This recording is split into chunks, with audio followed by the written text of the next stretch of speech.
अरे अंसारी बंधुओं ने स्वतंत्रता संग्राम से पहले भी त्याग किया। उन लोगों ने अपनी हवेली गांधी जी को दफ्तर बनाने के लिए दे दिया, प्राप्त हुए और उनको महावीर चक्र का उनको सम्मान मिला। तो ऐसे परिवार के लोगों को कोई माफिया कहता है? अरे भाजपा वालों, सत्ता छोड़ो। अरे भाजपा वालों, सत्ता छोड़ो। सपा आ रहा है। योगी जी, आपसे प्रार्थना है, सुधर जाओ, नहीं तो सिर खपा रहा है। पैसे खा गए ये लोग चंदा की। अब बीजेपी से क्यों नाराज है? हम बीजेपी से नहीं नाराज हैं भाई। नहीं लग तो रहा है। आप बार बार एक ही बात, बीजेपी से मैं बेहद प्यार करता था। करता था, लेकिन इस समय नहीं कर रहे हैं। मैं क्योंकि जब देखा कि देश का नुकसान हो रहा है, हम इंडिया फर्स्ट वाले हैं। मोदी जी भी ये बात बोलते हैं, आदमी को पहले हमारे भारत के बारे में सोचना चाहिए, हर नागरिक का कर्तव्य है। मोदी जी भारत के बारे में तो सोच ही रहे हैं, तभी तो फिर बता रहे हैं कि तीसरी बार भी हमको लाइए। वो आते रहे, हमेशा आते रहे, हमको कोई दिक्कत नहीं है, उनसे कोई दिक्कत नहीं है। लेकिन जो बाएं आडंबर है, जो हिंदू मुस्लिम करके देश को कमजोर करने की साजिश है, ये हम बर्दाश्त नहीं करेंगे। अच्छा चलिए मित्रों, देखिए राय साहब हैं, और राय साहब कुछ दिन पहले 2-4-5 साल या 10 साल पहले बीजेपी में एक अच्छे कार्यकर्ता थे, और इस समय कुछ कारणों बस समाजवादी पार्टी के दामन को थाम लिए हैं और झंडा डंडा लेकर के मन तन धन से लग चुके हैं। आप ये बताइए, गाजीपुर में समाजवादी यानी अफजाल या उमेश सिंह, डॉक्टर उमेश सिंह या पारस राय, ये भाई ये बताइए हमको, स्पष्ट करिए कि इन प्रत्याशी में से कौन? स्पष्ट मैं बता रहा हूं कि जो काम किया है शहर के माध्यम से, जो धरती पर है, वही जीतेगा। धरती पर कौन है? धरती पर तो तीनों लोग हैं। पारस राय यहाँ सिखड़ी के हैं, और अफजाल अंसारी मोहम्मदाबाद के हैं, और डॉक्टर उमेश सिंह सैदपुर साइड के हैं। तो तीनों लोग धरती के तो हैं। आप देखिए, ये लोग हैं, इन लोगों का कहीं और से बैकिंग होता है, अपना पार्श्वनाथ राय का और उमेश सिंह का मायावती डायरेक्ट कनेक्शन है, किसी जनता से उनका ताल्लुकात नहीं है, और पार्श्वनाथ राय का किसी जनता से मुलाकात नहीं है। पारसनाथ राय एक शिक्षक हैं, और डॉक्टर उमेश से पढ़े लिखे आदमी हैं। वो पढ़े लिखे हैं, और अफजाल अंसारी को आप जान ही रहे हैं। वो पढ़े लिखे हैं, वो शिक्षक हैं, लेकिन किसी गरीब जनता का मदद किया है? किसी व्यक्ति का मदद किया है इस जिले में?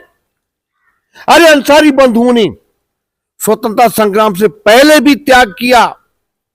उन लोगों ने अपनी हवेली गांधी जी को दफ्तर बनाने के लिए दे दिया, जब इनके पास, कांग्रेस के पास कोई दफ्तर नहीं था। स्वतंत्रता सेनानियों के लिए दफ्तर बनाने, देश चलाने को दे दिया।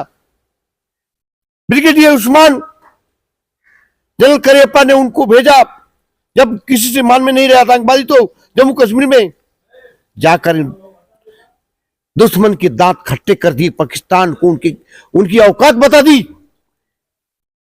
और लड़ते लड़ते वो वीर गति को प्राप्त हुए, और उनको महावीर चक्र का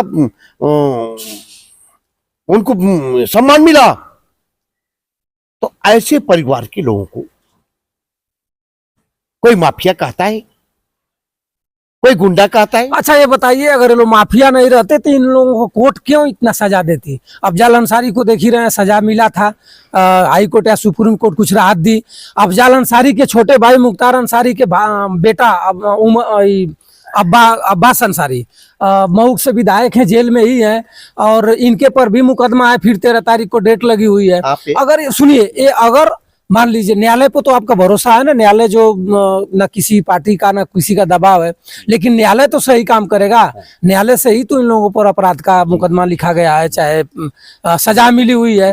तो कैसे आप इन लोगों को बता रहे हैं कि पूरा देश में इन लोगों का एक वो है, सहानुभूति है और किए हैं लोग? मैं आपको बताता हूं, एक बड़ी रेखा है, उसको छोटी दो तरीके से किया जा सकता है, या तो उसके ऊपर बड़ी रेखा खींच दीजिए या तो उसको मिटा दीजिए। तब बड़ा रेखा खींचने का इनके पास ताकत नहीं है बड़ा बनने की, उसको मिटाने की कोशिश करते हैं, न हो रहेगा न पब्लिक में पॉपुलर रहेगा। यानी इनको बड़ी रेखा ये लोग बीजेपी के लोग नहीं खींच पा रहे हैं तो इनको मिटा रहे हैं। हाँ, अब देखिए ना, कहते हैं कि हम विकास किए हैं। क्या विकास किए हैं? 100 नंबर को 112 नंबर हो गया,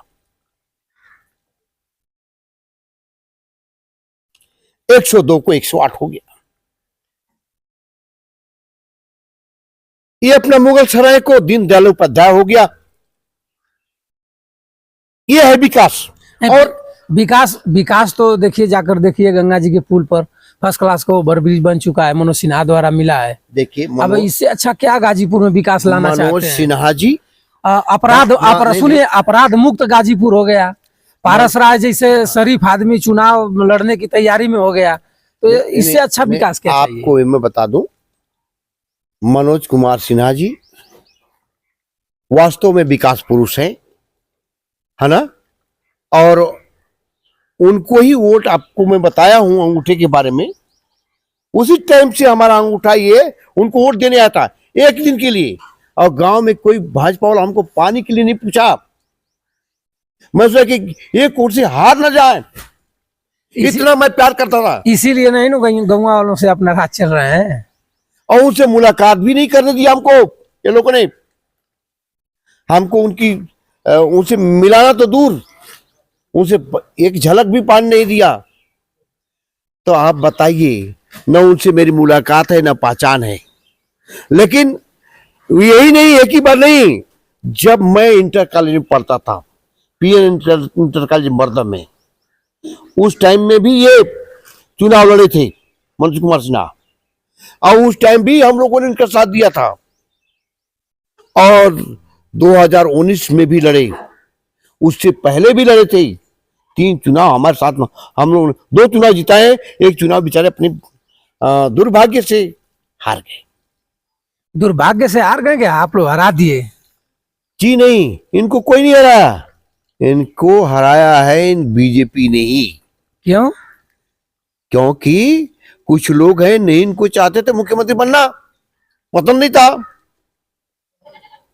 अब मैं नाम नहीं लूंगा, नाम मत हमसे कड़वाइएगा, मैं सबको जानता हूं। तो इनको हटाने के लिए ही साजिश किया गया, इनको हरवाया गया। नहीं तो बताइए, जिसके अनुयायी हो, हमारा अंगूठा आज भी सीधा मुड़ता नहीं है। ऐसे जिसके साथ में जोधा खड़े हो वो हार जाए, अंदरूनी कलह की वजह से हारे हैं, ये कोई हराए नहीं इनको। अच्छा ये बताइए, अगर मनोज सिन्हा जी अगर आपको बुला दें, आपसे आकर मिल लें, पर्सनल आकर मिल लें, तो फिर आप भाजपा ज्वाइन कर सकते हैं? देखिए, अगर मनोज कुमार सिन्हा जी माननीय है, अगर उन्होंने हमसे मुलाकात भी किया तो कब? अगर आप जान गए हमको कि वो आदमी हमको कितना प्यार करता था, अब वो प्यार करेंगे तो प्यार से बात जरूर करूंगा। लेकिन अब तो हमारे दिल के अंदर में समाजवादी पार्टी साइकिल ही है, वोट मैं उसको दूंगा, उसको ही जिताऊंगा। और ये जरूरी हो गया है, भाजपा को हराना हमारी मजबूरी है। नहीं तो भाजपा के लोग, नेता लोग क्या बोलते हैं, जब तक हम लोग का सरकार रहेगा तुमको कोई अपने शासन की जो है सुविधाएं नहीं लेने देंगे हम लोग। कौन ऐसा नेता है आपके गांव के है, बगल का है, कौन ऐसा? हमारे गांव के ही लोग हैं जो कटुता रखते हैं, लोगों को जाकर सताते हैं, उनसे पैसे लेते हैं, पैसे लेकर उनके गवाही करते हैं, उनके उल्टा सीधा काम करते हैं, उसका पट्टा कटवाते, उसका जुड़वाते, उसका ही। अरे मेरे भाई, पूरा गांव परेशान रहेगा, तुम अकेले सुख में कैसे रहोगे? सब लोग इनकी चालों को जान गए। ये क्या चाहते हैं? पूरे दलित समाज को ये ध्वस्त कर देना चाहते हैं। तो मित्रों देखिए, हमारे साथ राय साहब थे और राय साहब एक गांव में हमसे मिल गए हैं और सुबह का टाइम है, सुबह में ही आकर के अपना प्रचार प्रसार कर रहे थे। तब तक मुझे सूचना मिली कि राय साहब आकर के झंडा उंडा लेकर के अपना प्रचार प्रसार कर रहे हैं अफजाल अंसारी साहब का। तो मैंने सोचा कि कुछ बातें हो जाए इनसे, और इससे पहले भी हमसे इनसे मुलाकात हुई है और बात भी किए हैं। अच्छे हैं राय साहब, इनके दिल दिमाग में समाजवादी पार्टी ढंग से बैठ चुकी है। समाजवादी पार्टी के लिए एक शेर के माध्यम से कुछ। अब मैं क्या बताऊं, अब तो मेरे को इतना गुस्सा आता है। अरे भाजपा वालों, सत्ता छोड़ो। अरे भाजपा वालों, सत्ता छोड़ो।